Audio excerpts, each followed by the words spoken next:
once, twice, maybe 3 in a row, then if that chemistry is there, we can begin to get to know. Because the pressure of leading up to the physical is something that I can't take. In the past, I made the mistake of investing in men that can't make me shake, so. One of the things I look on my past with a sense of privilege, if you will, is simply growing up in the church. If you're a Gen Xer who grew up in the church, you're probably one of the last generation of kids to grow up in church from start to finish. And one of the unique things that came along with being a church-going kid was going to church camp. And I remember church camp distinctly because there was a dress code. And the dress code for young ladies was that you're supposed to wear skirts that came to at least below your knees or at your knees. And I remember there was a bit of a fuss because some people didn't want to wear them. But I remember very fondly looking back and thinking just how beautifully modest they were. I thought it was so cute. And of course, paired with this skirt would be these kinds of white, I guess they were pro-kids type shoes. And so when I look back at this particular outfit with the long jean skirt, the denim skirt with the modest white shoes, I have always seen that level of modesty is extremely attractive. And unfortunately, modern day life has turned that on its head. I don't think anything represents the modernization of how women are taught to view their bodies and sexual expression more than the experience of Mia Khalifa. You can see that as a young girl, she's a really pretty young girl, very impressionable. She was a very smart student, very bright, and it just took her being invited to do something one time that totally changed her way of not just looking at the world, but changing the way that she felt about herself and relationships. And it took a really beautiful, young, impressionable girl and made her cynical. Oh, we're comparing stats. Baby girl doesn't know that I am Tom Brady at this game. Married at 18, divorced at 21. Second marriage, married at 25, divorced at 28. Third engagement, engaged at 29, ended it at 30, but I kept the ring. I'm still keeping Tom Brady on his toes. She starts by comparing her situation to Tom Brady, which is a bit of levity, but underneath the humor, if you will, there has to be some level of pain at 2 marriages and now a 3rd engagement failing while she's still on this side of 35. And so she's going to deal with not just her past in performing, but 3 relationships failing. And she's going to try and build something for the rest of her life, which if she lives to 70, she's not even halfway there yet. We should not be afraid to leave these men. We are not stuck with these people. Marriage is not a sanctimonious thing. It is paperwork. It's something, it's a commitment you make to someone. But if you feel like you're not getting anything from that commitment and you're trying, you gotta go. You gotta go. You have to go. I know it's difficult to fill out paperwork and to make appointments and to do all of these things, but this is your life. Do you want to be stuck with someone? Period. Do you want to be stuck? I'm sure some people see her situation and they take a sense of schadenfreude from seeing her live out the reality of the decisions that she made. I feel a little different because I have some empathy because, simply put, someone could get in the ear of your sisters, your daughters, your cousins, people that you care about, and feed them these messages that these small moments of intimacy that make you feel very, very excited can be happiness. And when you're not feeling that, your current situation needs to be rectified and you should blow it up and go look for it somewhere else. And in the end, it kind of saps the youth, the vitality, the girliness, dare I say the innocence out of young women. And it turns women into using their sexuality first with all men. And it wrings them out. This is what an interaction looks like when you strip all of the romance, all of the innocence out of man, woman trying to talk to each other, and you're trying to establish a sexual attraction right off the bat. It just looks clunky. Wait, can it clap? Yeah, I can. But Can you shake it just a little bit? I'm not a stripper. No, I said no. Can you shake it just a little bit? No, you don't gotta be a stripper. Can you shake it just a little bit? Oh wait, so you thought I was a prostitute? No, I didn't. Can you shake it just a little bit? He thought I was a prostitute. Can you shake it just a little bit? One time? This ain't free, baby. Okay, can I just see it one more time? I can do it. One more 360. Let me see. You can see with the body language of these two that there's just something missing. He has a level of sexual interest in her. I think she doesn't seem to have much in him.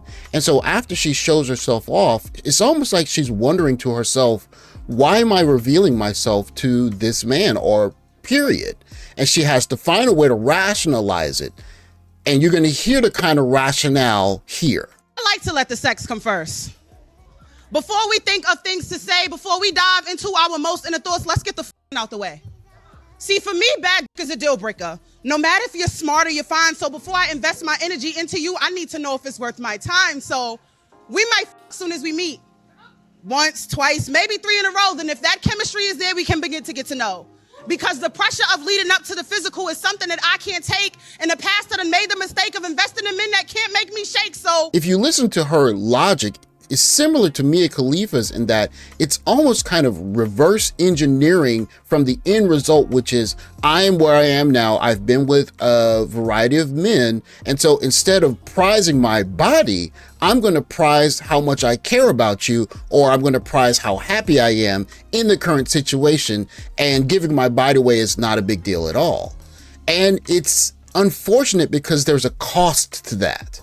And the cost to that is that sweet, soft female nature that men really want to protect, it gets squeezed out of women.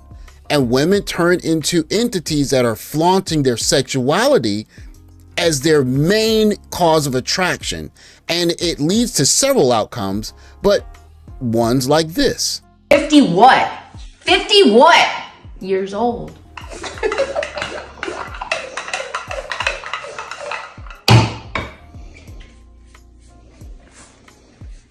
This is the one I like on my booty. I lift it up. I can't do that right now because I don't have undies on. So I go up.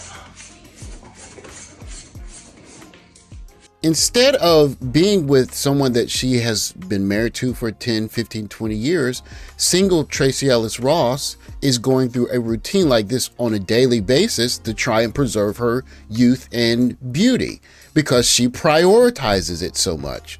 And so we go back to the logic where it's, I'm going to share my body with men, but they can't have my heart. But here she's 50 plus and it's clear she still values her perceived sexuality above all. And it's sad to watch this because even in her position, she has enough money to take care of herself and not be in a position where she's going to have to struggle.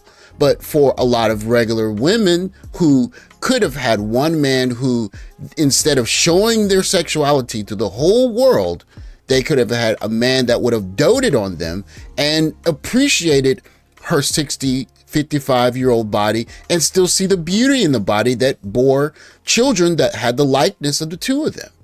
And for many young women, they are faced with this new reality telling them that this life is better than getting married at 25, having 2 or 3 kids, and growing up in a family watching your kids grow.